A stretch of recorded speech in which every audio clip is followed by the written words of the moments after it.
വേമ്പനാട്ടുകായലിൻ്റെ തീരത്താണിപ്പോൾ. പുന്നമടക്കായൽ വേമ്പനാട്ടുകായലിലേക്ക് വന്നു ചേരുന്ന ഒരു ഭാഗത്ത് അതിമനോഹരങ്ങളായ നിരവധി റിസോർട്ടുകളുള്ള ഒരു സുന്ദര തീരം. അവിടുത്തെ പുന്നമട റിസോർട്ടാണ് ഈ കാണുന്നത്. സാമാന്യം വലിയ ഒരു റിസോർട്ടാണിത്. 10 ഏക്കറിലേറെ വരുന്ന സ്ഥലത്ത് നിർമ്മിച്ചിരിക്കുന്ന ഒരു റിസോർട്ട്. ഞാൻ ആ റിസോർട്ടിൻ്റെ ഉള്ളിലേക്ക് കയറി ചെന്നു. കേരളീയമായ വാസ്തുവിദ്യാ ശൈലിയിലാണ് ഇതിൻ്റെ നിർമ്മാണം. നമ്മുടെ പരമ്പരാഗത തച്ചുശാസ്ത്രത്തിൻ്റെ ഒരു പ്രൗഢി ഈ മേൽക്കൂരയിൽ പ്രകടമാണ്. നിരവധി ലോകപ്രശസ്ത സെലിബ്രിറ്റികൾ വന്ന് താമസിച്ചിട്ടുള്ള ഒരു റിസോർട്ടാണ് ഈ പുന്നമട റിസോർട്ട്. ക്രിക്കറ്റ് താരങ്ങളായ MS ധോണി, വീരേന്ദർ സേവാഗ്, റോബിൻ ഉത്തപ്പ, കൂടാതെ രാഹുൽ ഗാന്ധി ഇവരൊക്കെ ഈ റിസോർട്ട് വന്ന് താമസിച്ചിട്ടുണ്ട്. കെട്ടിട നിർമ്മാണത്തിൽ നമ്മുടെ ട്രഡീഷണലായിട്ടുള്ള ശൈലി പൂർണ്ണമായി നിലനിർത്തിയിരിക്കുന്നു. 8,000 രൂപ മുതൽ 22,000 രൂപ വരെ വാടകയുള്ള മുറികൾ ഈ റിസോർട്ടിലുണ്ട്. ഇവിടുത്തെ പ്രീമിയമായ കോട്ടേജുകളും മുറികളും എല്ലാം വളരെ മനോഹരമായൊരു പൂളിന് ചുറ്റുമായിട്ടാണ് വിന്യസിക്കപ്പെട്ടിരിക്കുന്നത്. അതിമനോഹരമായൊരു പ്രദേശം, അതിഗംഭീരമായൊരു ആംബിയൻസ്. തിരുവിതാംകൂറിൻ്റെ പുരാതനമായ ഏതോ ഒരു കൊട്ടാരക്കെട്ടിൽ നമ്മൾ എത്തിപ്പെട്ട ഒരു അനുഭവമാണ് ഈ ക്യാമ്പസിലൂടെ നടക്കുമ്പോൾ നമുക്കുണ്ടാവുക. അതിൻ്റെ ഒരു ഹൈലൈറ്റ് സുന്ദരമായ ഈ സ്വിമ്മിംഗ് പൂൾ തന്നെയാണ്. വിവിധ റേഞ്ചിലുള്ള 40ഓളം റൂമുകളാണ് ഈ റിസോർട്ടിലുള്ളത്. തെക്കൻ കേരളത്തിലുള്ള നിരവധി റിസോർട്ടുകൾ, പ്രത്യേകിച്ച് വേമ്പനാട്ടുകായലിൻ്റെ തീരത്തുള്ളവ കേരളീയമായ ട്രഡീഷണൽ വാസ്തുവിദ്യാ ശൈലിയിലാണ് നിർമ്മിച്ചിരിക്കുന്നത്. അതുകൊണ്ട് തന്നെ കേരളത്തിൻ്റെ പരമ്പരാഗത വാസ്തുവിദ്യാ ശൈലി ഇന്നും നമുക്ക് കൈമോശം വരാതെ സംരക്ഷിക്കുന്നതിൽ ഈ റിസോർട്ടുകൾക്ക് വലിയൊരു പങ്കുണ്ട്. നിർഭാഗ്യവശാൽ നമ്മുടെ പല റിസോർട്ടുകളുടെയും ഉൾഭാഗത്തേക്ക് സാധാരണക്കാർക്ക് പ്രവേശനമില്ല. നമ്മുടെ സാധാരണക്കാർ ഇതിൻ്റെ ഒന്നും ഉൾവശം കണ്ടിട്ടില്ല. ഇവിടെ എന്ത് നടക്കുന്നു എന്ന് പോലും പലർക്കും അറിയില്ല. അതുകൊണ്ട് തന്നെ റിസോർട്ടുകളെക്കുറിച്ച് ദുരൂഹമായ ഒരു ധാരണയാണ് പൊതുസമൂഹത്തിനുള്ളത്. നമ്മുടെ സംസ്കാരത്തെ ആകെ നശിപ്പിക്കുന്ന അസാൻമാർഗികതയുടെ കേന്ദ്രങ്ങളാണ് റിസോർട്ടുകൾ എന്നൊരു ധാരണ ആദ്യകാലത്ത് പരന്നിരുന്നു. അതില്ലാതാക്കാൻ റിസോർട്ടിൻ്റെ നടത്തിപ്പുകാരോ ടൂറിസം ഇൻഡസ്ട്രിയിലുള്ളവരോ പോലും ശ്രമിച്ചിട്ടില്ല.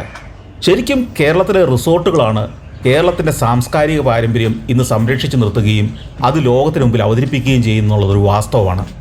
ആർക്കിടെക്ചർ ആവട്ടെ, കലാരൂപങ്ങളാവട്ടെ, സംസ്കാരത്തിൻ്റെ ഭാഗമായ ഭക്ഷണ വൈവിധ്യങ്ങളാവട്ടെ, ഇവയൊക്കെ സംരക്ഷിച്ച് നിലനിർത്തുന്നത് ഇന്ന് കേരളത്തിലെ റിസോർട്ടുകളാണെന്ന് നിസ്സംശയം പറയാൻ കഴിയും.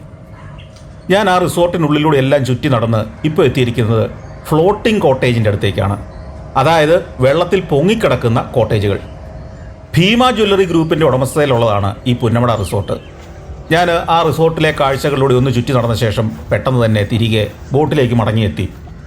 എന്നെ ആലപ്പുഴയിലെ വിവിധ കാഴ്ചകളിലേക്ക് നയിക്കുന്ന അഡ്വക്കേറ്റ് G മനോജ് കുമാറാണ് അദ്ദേഹവും ബോട്ടിലേക്ക് വന്ന് കയറി. ശ്യാം ബോട്ടിൻ്റെ കയറഴിച്ച് അതിനെ സ്വതന്ത്രമാക്കി.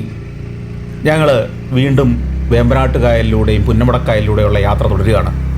ഞാനും അഡ്വക്കേറ്റ് മനോജ് കുമാറും ശ്യാമും മാത്രമാണ് ബോട്ടിൽ. പുന്നമടക്കായലിലൂടെ ഹൗസ് ബോട്ടുകൾ വേമ്പനാട്ടുകായലിലേക്കുള്ള യാത്രകൾ ആരംഭിച്ചു കഴിഞ്ഞു. നിരവധി ഹൗസ് ബോട്ടുകളാണ് ഈ സമയമായപ്പോഴേക്കും പുന്നമടക്കായലിലൂടെ അവിടുത്തെ ഹൗസ് ബോട്ടിൻ്റെ ടെർമിനലിൽ നിന്ന് വേമ്പനാട്ടുകായലിലേക്ക് ടൂറിസ്റ്റുകളുമായി യാത്ര ആരംഭിച്ചിരിക്കുന്നത്. സമയം ഇപ്പോൾ 12 മണി കഴിഞ്ഞിരിക്കുന്നു. 11 മണി എന്ന് പറഞ്ഞാലും 12 മണി കഴിയുമ്പോഴേക്കുമാണ് ടൂറിസ്റ്റുകളുമായി ഹൗസ് ബോട്ടുകളും മറ്റു ബോട്ടുകളും എല്ലാം യാത്രകൾ ആരംഭിക്കുന്നത്.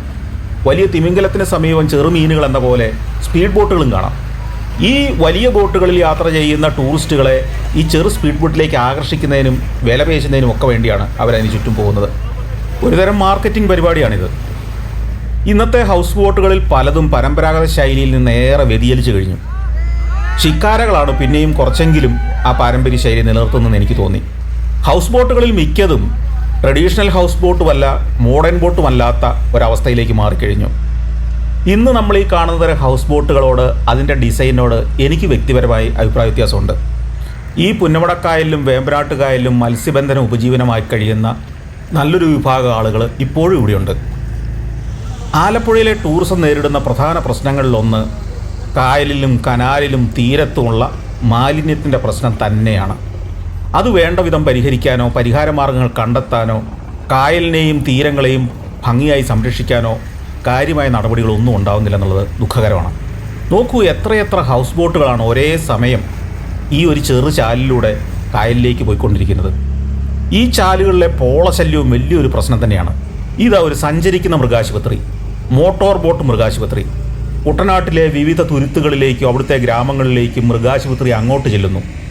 നെഹ്റു ട്രോഫി വള്ളംകളിയുടെ ഫിനിഷിംഗ് പോയിന്റിലെ VIP പവലിയന് മുമ്പിലൂടെയാണ് കടന്നു പോകുന്നത്. ഈ ശിക്കാരയിൽ ഏതാണ്ട് 1.5 മണിക്കൂർ ഞാൻ സഞ്ചരിച്ചു കഴിഞ്ഞു.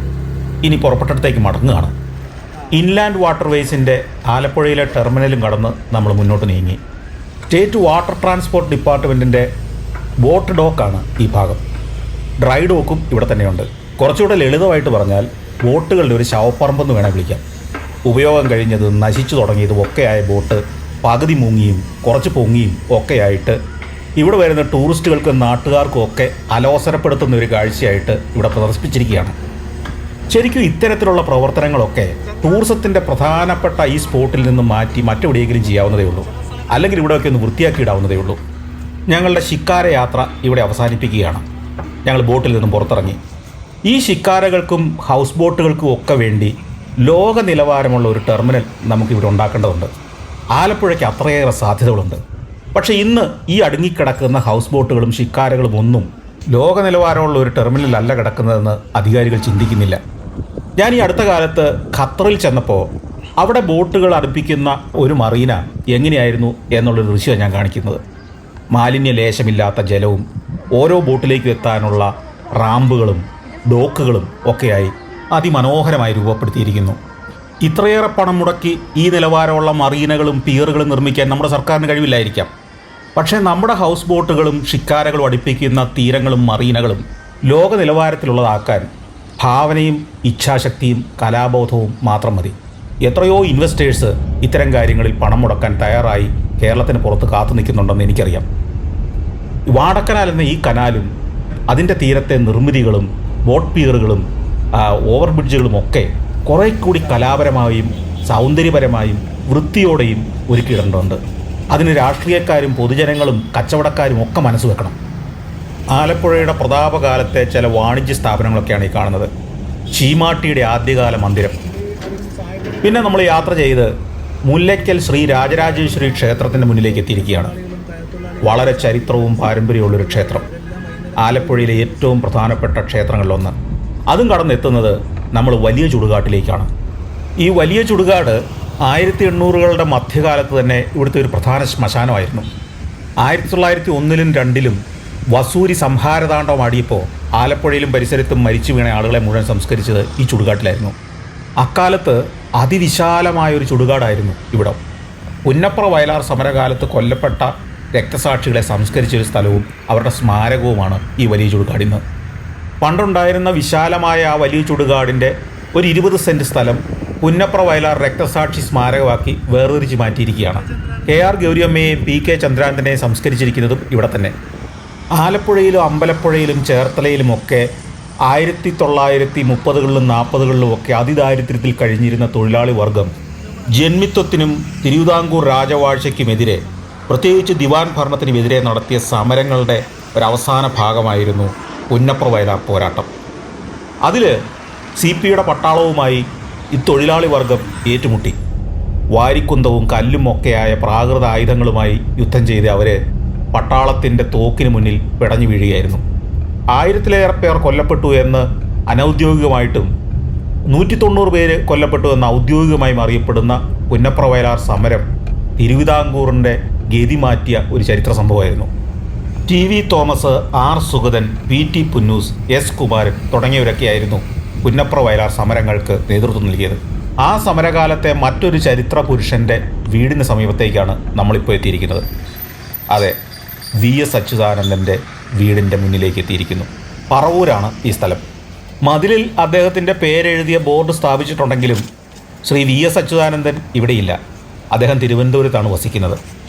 ആലപ്പുഴയ്ക്ക് 15 കിലോമീറ്റർ വടക്കുള്ള മാരാരിക്കുളത്താണ് VS അച്യുതാനന്ദൻ്റെ ജന്മദേശം. പക്ഷേ പിന്നീട് പാർട്ടി പ്രവർത്തനത്തിൽ സജീവമായതോടുകൂടി അദ്ദേഹം ആലപ്പുഴയിലേക്ക് സ്ഥിരതാമസമാക്കുകയായിരുന്നു. വിവാഹശേഷം കുറേ കാലത്തിന് ശേഷം അദ്ദേഹത്തിൻ്റെ ഭാര്യ സർക്കാർ നേഴ്സായിരുന്ന വസുമതിയുടെ പേരിലാണ് ഈ വീട് വാങ്ങുന്നത്. ഇവിടെയായിരുന്നു ദീർഘകാലം വി എസ് അച്യുതാനന്ദൻ്റെയും കുടുംബത്തിൻ്റെയും താമസം. പിന്നീട് പാർട്ടി സെക്രട്ടറി ആയതിനു ശേഷമാണ് അദ്ദേഹം തിരുവനന്തപുരത്തേക്ക് താമസം മാറ്റുന്നത്. അപ്പോഴും കുടുംബം, ഭാര്യയും മക്കളും ഇവിടെ തന്നെ തുടർന്നു. പ്രതിപക്ഷ നേതാവും മുഖ്യമന്ത്രിയുമായപ്പോൾ അദ്ദേഹം കുടുംബസമേതം തിരുവനന്തപുരത്തേക്ക് താമസം മാറ്റിയെങ്കിലും ഓണക്കാലത്തും വിശേഷ അവസരങ്ങളിലും അദ്ദേഹം ആലപ്പുഴയിലെ വീട്ടിലുണ്ടാകുമായിരുന്നു. ഇപ്പോൾ ആ വീട്ടിൽ അദ്ദേഹത്തിൻ്റെ ഭാര്യയുടെ സഹോദരിയുടെ പുത്രനും കുടുംബമാണ് വസിക്കുന്നത്. പണി പുരോഗമിക്കുന്ന നാഷണൽ ഹൈവേ 66 നമ്മൾ ആലപ്പുഴ പട്ടണത്തിൽ നിന്ന് തെക്കോട്ട് യാത്ര ചെയ്ത് ഇപ്പോൾ അമ്പലപ്പുഴ എത്തിച്ചേർന്നിരിക്കുകയാണ്. അമ്പലപ്പുഴയും ഒരു തീരദേശ നഗരമാണ്. കടപ്പുറത്ത് നിന്ന് ആരംഭിച്ച് അമ്പലപ്പുഴ ബീച്ചിൽ നിന്ന് ആരംഭിച്ച് കിഴക്കോട്ട് അമ്പലപ്പുഴ ക്ഷേത്രവും പിന്നിട്ട് കിടക്കുന്ന ഒരു നഗരം. ഹൈവേയിലെ അമ്പലപ്പുഴ ജംഗ്ഷനിൽ നിന്ന് 1.5 കിലോമീറ്റർ കിഴക്കോട്ട് സഞ്ചരിക്കുമ്പോഴാണ് നമ്മൾ അമ്പലപ്പുഴ ക്ഷേത്രത്തിലേക്ക് എത്തുക. നമ്മളിപ്പോൾ സഞ്ചരിച്ചുകൊണ്ടിരിക്കുന്നത് അമ്പലപ്പുഴ തിരുവല്ല റോഡിലൂടെയാണ്. ഏറെ ചരിത്രമുള്ളൊരു ക്ഷേത്ര നഗരമാണ് അമ്പലപ്പുഴ. നമ്മുടെ സാഹിത്യ കുലപതി തകഴി ശിവശങ്കരപ്പിള്ള ഈ അമ്പലപ്പുഴയിലെ മുൻസിഫ് കോടതിയിൽ ദീർഘകാലം പ്രവൃത്തിയെടുത്തിരുന്നു. അദ്ദേഹം ഇവിടെ പ്രാക്ടീസ് ചെയ്തിരുന്നു. നമ്മളിപ്പോൾ പടിഞ്ഞാറേ നടയിലേക്ക് എത്തിയിരിക്കുകയാണ്. അമ്പലപ്പുഴ ശ്രീകൃഷ്ണ ക്ഷേത്രത്തിൻ്റെ പടിഞ്ഞാറേ നട. കേരളത്തിലെ ഏറ്റവും പ്രശസ്തമായ ശ്രീകൃഷ്ണ ക്ഷേത്രങ്ങളിലൊന്നാണ് അമ്പലപ്പുഴ ക്ഷേത്രം. പാൽപ്പായസത്തിൻ്റെ പേരിൽ പ്രശസ്തമായ ക്ഷേത്രം. ക്ഷേത്രത്തിൻ്റെ പടിഞ്ഞാറേ മുറ്റം വരെ നീണ്ടു കിടക്കുന്ന വലിയൊരു നടപ്പന്തലിൻ്റെ 2 വശങ്ങളിലുമായി നിരവധി കടകൾ. ഇത് വളരെ ശാസ്ത്രീയമായി ഭംഗിയായി നിർമ്മിച്ചിരിക്കുന്ന ഒരു നടപ്പന്തലാണ്. നടപ്പന്തലിൻ്റെ ഇരുവശത്തുമുള്ള കടകളിൽ ഭക്തവസ്തുക്കളും പെയിൻറ്റിങ്ങുകളും കൃഷ്ണശില്പങ്ങളും ഒക്കെ വാങ്ങാൻ കിട്ടും. അതിമനോഹരമായി രൂപപ്പെടുത്തിയ വിവിധ ഭാവങ്ങളിലുള്ള ശ്രീകൃഷ്ണൻ്റെ വിഗ്രഹങ്ങൾ, ഓമനത്വം തുളുമ്പുന്ന ഉണ്ണികൃഷ്ണ വിഗ്രഹങ്ങൾ, ശ്രീകൃഷ്ണ ഐതിഹ്യങ്ങളുമായി ബന്ധപ്പെട്ട നിരവധി പെയിൻറ്റിങ്ങുകളും അവിടെ വിൽപ്പനയ്ക്ക് വെച്ചിട്ടുണ്ട്. ഈ കടക്കാരൻ്റെ പേര് പൈ എന്നാണ്, അജിത് പൈ. പൈയുടെ കടയാണ് ഇത്. ഈ മുരളീകൃഷ്ണൻ ഒരു വ്യത്യസ്ത കഥാപാത്രമാണ്. എൻ്റെ ഏതോ പ്രസംഗത്തിൽ നിന്ന് പ്രചോദനം ഉൾക്കൊണ്ടാണത്രേ അദ്ദേഹം 1.5 വർഷം മുമ്പ് ആ കട ആരംഭിച്ചത്. ഞാൻ അവിടുന്ന് നേരെ അമ്പലത്തിൻ്റെ പടിഞ്ഞാറേ മുറ്റത്തേക്ക് നടക്കുകയാണ്. ഇപ്പോൾ സമയം 1 മണി കഴിഞ്ഞിരിക്കുന്നു. ഈ സമയത്തിൻ്റെ ഒരു പ്രത്യേകതയുണ്ട്. ഉച്ചയ്ക്ക് 1 മണിക്കാണ് അമ്പലപ്പുഴയിലെ പ്രശസ്തമായ പാൽപ്പായസം വിതരണത്തിന് തയ്യാറാവുന്നത്. ഉച്ചപൂജയ്ക്ക് ഭഗവാന് നിവേദിച്ച ശേഷമാണ് പൊതുജനങ്ങൾക്ക് വിതരണം ചെയ്യുക. പാൽപ്പായസവും വാങ്ങി ആഹ്ലാദത്തോടെ മടങ്ങുന്ന ഭക്തരെ കാണാം. ഇവിടെ പാൽപ്പായസം ലഭിക്കണമെങ്കിൽ മുൻകൂട്ടി ബുക്ക് ചെയ്യണം. 230 ലിറ്റർ പാൽപ്പായസമാണ് ഓരോ ദിവസവും ഇവിടെ തയ്യാറാക്കുന്നത്. ഇവിടെ ഓലമേഞ്ഞ ഒരു മണ്ഡപം കാണാം. ചരിത്രപ്രസിദ്ധമായ ഒരു മണ്ഡപമാണിത്. കുഞ്ചൻ നമ്പ്യാരുമായി ബന്ധപ്പെട്ട ഒരു മണ്ഡപം. അമ്പലപ്പുഴയിലെ കളിത്തട്ട് എന്നാണ് ഇത് അറിയപ്പെടുന്നത്. പണ്ട് ചാക്യാർ കൂത്ത് നടന്നിരുന്ന ഇവിടെയാണ്. ഈ കളിത്തട്ടിൽ വെച്ച് ചാക്യാർക്ക് മിഴാവ് കൊട്ടിക്കൊണ്ടിരുന്നയാളാണ് കുഞ്ചൻ നമ്പ്യാർ. ഒരിക്കൽ ചാക്യാർ കൂത്ത് അവതരിപ്പിച്ചുകൊണ്ടിരിക്കുമ്പോൾ മിഴാവ് കൊട്ടേണ്ട കുഞ്ചൻ നമ്പ്യാർ ഒന്ന് മയങ്ങിപ്പോയി. അതിനെ തുടർന്ന് ചാക്യാർ മിഴാവ് കൊട്ടുകാരനായ കുഞ്ചൻ നമ്പ്യാരെ നന്നായിട്ടൊന്ന് പരിഹസിച്ചു. അന്ന് ആ മിഴാവ് കൊട്ടൽ പരിപാടി അവസാനിപ്പിച്ച കുഞ്ചൻ നമ്പ്യാർ പിന്നീട് തുള്ളൽ പ്രസ്ഥാനം ആരംഭിച്ചു. ഓട്ടം തുള്ളൽ എന്ന കലാരൂപം ആരംഭിച്ചത് അങ്ങനെയാണെന്നാണ് ചരിത്രം. കുഞ്ചൻ നമ്പ്യാരുടെ പ്രശസ്തമായ മിഴാവാണ് ഈ വേലിക്കുള്ളിലിരിക്കുന്നത്. പാലക്കാട് ജില്ലയിലെ കിള്ളിക്കുറിശിമംഗലത്തെ കലക്കത്ത് തറവാട്ടിലാണ് കുഞ്ചൻ നമ്പ്യാർ ജനിച്ചത്. പക്ഷേ പിന്നീട് ബാല്യകാലത്തെ വിദ്യാഭ്യാസത്തിന് ശേഷം ചെമ്പകശ്ശേരി രാജാവിൻ്റെ ആശ്രിതനായി ഈ പ്രദേശത്ത് താമസം ആരംഭിച്ചു. അമ്പലപ്പുഴ താമസിക്കുന്ന കാലത്താണ് അദ്ദേഹം തുള്ളൽ കൃതികളിലേറെയും രചിച്ചതെന്നാണ് വിശ്വസിക്കപ്പെടുന്നത്. പേവിഷബാധയേറ്റായിരുന്നു നമ്പ്യാരുടെ അന്ത്യം. ചരിത്രം ഓർത്ത് നടന്ന് ഞാൻ ക്ഷേത്രത്തിൻ്റെ പടിഞ്ഞാറേ ചുറ്റമ്പലത്തിൻ്റെ അടുത്തേക്കെത്തി. ഇവിടെ ഒരു മതിൽക്കെട്ട് കാണാം. ഇതിനുള്ളിലാണ് പ്രസിദ്ധമായ മണിക്കിണർ. അമ്പലപ്പുഴ പാൽപ്പായസം ഉണ്ടാക്കാൻ ആവശ്യമായ ജലമെടുക്കുന്നത് ഈ കിണറ്റിൽ നിന്നാണ്. ഇവിടുത്തെ പൂജാരിമാർക്ക് മാത്രമേ ഈ വാതിൽ കടന്ന് ഉള്ളിലേക്ക് പ്രവേശിക്കാൻ അനുവാദമുള്ളൂ. ക്ഷേത്രത്തിലെ പൂജാതി കർമ്മങ്ങൾക്കെല്ലാമുള്ള ജലം ഈ കിണറ്റിൽ നിന്നാണ്. ഒരു ഐതിഹ്യ കഥയുണ്ട്. ഒരിക്കൽ ചെമ്പകശ്ശേരി രാജാവിൻ്റെ മുന്നിൽ ഭഗവാൻ കൃഷ്ണൻ ഒരു സന്യാസി രൂപത്തിൽ പ്രത്യക്ഷപ്പെട്ടെന്നും ചെമ്പകശ്ശേരി രാജാവുമൊത്ത് ചതുരംഗം കളിക്കാനിരുന്നുവെന്നുമാണ് ആ കഥ. ഈ കളിയിൽ പരാജയപ്പെട്ടാൽ രാജാവ് ചതുരംഗക്കളത്തിലെ 64 കള്ളികളിലും നെല്ല് അദ്ദേഹത്തിന് പ്രതിഫലമായി നൽകണമെന്നുമായിരുന്നു വ്യവസ്ഥ. അത് ഒന്നാമത്തെ കള്ളിയിൽ 1 ആണെങ്കിൽ രണ്ടാമത്തെ കള്ളിയിൽ 2, അങ്ങനെ ഓരോ കള്ളി കഴിയുമ്പോഴും ഇരട്ടിക്കുന്ന വിധമായിരിക്കണം സമ്മാനം നൽകേണ്ടത്. അങ്ങനെ 64 കള്ളികളും നിറയ്ക്കണം. രാജാവ് നിസ്സാര കാര്യമെന്ന മട്ടിൽ അത് സമ്മതിച്ചു. പക്ഷേ കളിയിൽ തോറ്റ രാജാവിന് ആ വ്യവസ്ഥ നിറവേറ്റാൻ കഴിഞ്ഞില്ല. കാരണം അത്ര ഭീമമായിരുന്നു നിറയ്ക്കേണ്ടിയിരുന്ന നെല്ലിൻ്റെ അളവ്. ഈ കെട്ടിടത്തിൻ്റെ ഉള്ളിലാണ് പാൽപ്പായസം നിർമ്മിക്കുന്ന അടുക്കള. അവിടെ എല്ലാ ദിവസവും 1 മണിക്ക് മുമ്പ് പാൽപ്പായസം തയ്യാറായിരിക്കും. ഇവിടെ ഉണ്ടാക്കുന്ന പാൽപ്പായസം 1 ലിറ്ററിന് 160 രൂപ നിരക്കിലാണ് ഇവിടെ വിൽക്കുന്നത്. നമ്മൾ നടന്ന് ക്ഷേത്രത്തിൻ്റെ പടിഞ്ഞാറേ മുറ്റത്തേക്ക് എത്തിയിരിക്കുകയാണ്. ഞാൻ ആ ചതുരംഗക്കളിയുടെ കഥയോർത്ത് മുന്നോട്ട് നടക്കുകയാണ്. പരാജയപ്പെട്ട രാജാവിൻ്റെ മുമ്പിൽ യഥാർത്ഥ രൂപത്തിൽ ഭഗവാൻ പ്രത്യക്ഷനായി.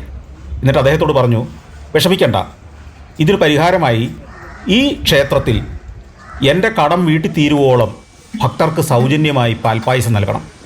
രാജാവ് ആ നിർദ്ദേശം അനുസരിച്ചു. ആ കടം വീട്ടലിൻ്റെ ഭാഗമായാണ് ഇന്നും ഈ ക്ഷേത്രത്തിൽ ഭക്തർക്ക് പാൽപ്പായസം വിതരണം ചെയ്യുന്നതത്രേ. ചെമ്പകശ്ശേരി ഭരിച്ചിരുന്ന പൂരാടം തിരുനാൾ ദേവനാരായണൻ രാജാവ് 15-ാം നൂറ്റാണ്ടിൽ നിർമ്മിച്ചതാണ് ക്ഷേത്രം എന്നാണ് വിശ്വാസം. തിരുവിതാംകൂറിലെ ഏറ്റവും പ്രധാനപ്പെട്ട 7 ക്ഷേത്രങ്ങളിലൊന്നാണ് അമ്പലപ്പുഴ ക്ഷേത്രം. മഹാവിഷ്ണുവിൻ്റെ പാർത്ഥസാരഥി ഭാവത്തിലാണ് ഈ ക്ഷേത്രത്തിലെ പ്രതിഷ്ഠ. ക്ഷേത്രക്കുളത്തിലേക്കുള്ള പടവിൻ്റെ സമീപം തന്നെ തുലാഭാരത്തിനുള്ള ത്രാസ് സ്ഥാപിച്ചിട്ടുണ്ട്. തുലാഭാരം ഇവിടുത്തെ ഒരു പ്രധാന വഴിപാടാണ്. ക്ഷേത്രത്തിൻ്റെ കിഴക്കേ നടയിൽ തന്നെയാണ് ക്ഷേത്രക്കുളം. അതിവിസ്തൃതമായ മനോഹരമായ ഒരു കുളം. ക്ഷേത്രമുറ്റത്ത് നിന്ന് കുളത്തിലേക്ക് പടവുകളുണ്ട്. 15-ാം നൂറ്റാണ്ടിൽ തന്നെയാണ് ഈ ക്ഷേത്രത്തിലെ ഉത്സവവും ആരംഭിക്കുന്നത്. ചെമ്പകശ്ശേരി രാജാക്കന്മാർ നാട് ഭരിച്ചിരുന്ന കാലമാണ്. തീവ്ര ഭക്തരായിരുന്നു ആ രാജവംശം. ഈ ക്ഷേത്രത്തിലേക്ക് കരിങ്കുളം ക്ഷേത്രത്തിൽ നിന്ന് ഒരു കൃഷ്ണ വിഗ്രഹം കൊണ്ടുവരാൻ അവർ തീരുമാനിച്ചു. വിഗ്രഹം കൊണ്ടുവന്ന ആ സംഭവത്തിൻ്റെ സ്മരണാർത്ഥമാണ് ഇവിടുത്തെ ഉത്സവം ആരംഭിച്ചതെന്നാണ് വിശ്വാസം. ചമ്പക്കുളം മൂലം വള്ളംകളിയും ഇതേ കാരണത്താൽ നടത്തപ്പെടുന്ന ജലോത്സവമാണ്. എല്ലാ വർഷവും മിഥുനമാസത്തിലെ മൂലം നാളിലാണ് ഉത്സവം. ഇവിടെ ഗുരുവായൂർ നട എന്നൊരു ബോർഡ് കാണാം. ആ ബോർഡിനടിയിലൂടെ ക്ഷേത്രക്കെട്ടുകൾക്കുള്ളിലൂടെ നടന്നെത്തുന്നത് മറ്റൊരു ശ്രീകോവിലിൻ്റെ മുന്നിലേക്കാണ്.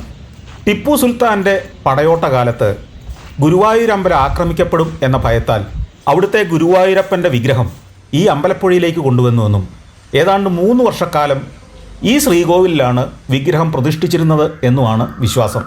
പിന്നീട് AD 1800 വിഗ്രഹം തിരികെ ഗുരുവായൂരിലേക്ക് കൊണ്ടുപോയെന്നും എന്നാൽ ഉച്ചപൂജ സമയത്ത് എല്ലാ ദിവസവും പാൽപ്പായസം നുകരാൻ ഗുരുവായൂരപ്പൻ ഈ ക്ഷേത്രത്തിലെത്തുമെന്നാണ് വിശ്വസിക്കപ്പെടുന്നത്. ആ കഥയാണ് ഇതിൽ. ക്ഷേത്ര ജീവനക്കാരിൽ ചിലരാണ് ഈ നിരന്ന് നിൽക്കുന്നത്. ഞാനിവിടെ എത്തിയതറിഞ്ഞ് കാണാൻ വന്നതാണ്. തിരുവിതാംകൂർ ദേവസ്വം ബോർഡിൻ്റെ കീഴിലുള്ള സുപ്രധാന ക്ഷേത്രങ്ങളിലൊന്നാണിത്. ക്ഷേത്രത്തോടനുബന്ധിച്ചുള്ള നാടകശാല ഊട്ടുപുരയിലേക്കാണ് ഞാനിപ്പോൾ എത്തിയിരിക്കുന്നത്. പുരാതനമായൊരു നിർമ്മിതി, തടി കൊണ്ട് നിർമ്മിച്ച വലിയൊരു ഓഡിറ്റോറിയം.